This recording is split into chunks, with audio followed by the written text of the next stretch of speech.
పాపములోనే బ్రతుకుచున్నచో చెడును నీ దేహము, పాపములోనే మరణించినచో తప్పదు నరకము.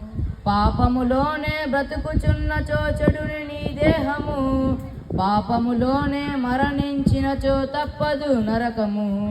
ఓ మానవా, నీ పాపం మానవా, యేసయ్య చెంత చేరి నీ బ్రతుకు మార్చుకోవా. ఎంతకాలము పాపములోనే బ్రతుకుచుందువు, ఎంతకాలము పాపములోనే కొట్టబడుదువు, ఎంతకాలము వ్యసనపరుడవై తిరుగుచుందువు, ఎంతకాలము దుఃఖములోనే మునిగియుందువు. యేసుని నమ్మి పాపము నుండి విడుదల పొందుము. యేసయ్యే నీ పాపం కొరకు ప్రాణం పెట్టెను. యేసుని నమ్మి పాపము నుండి విడుదల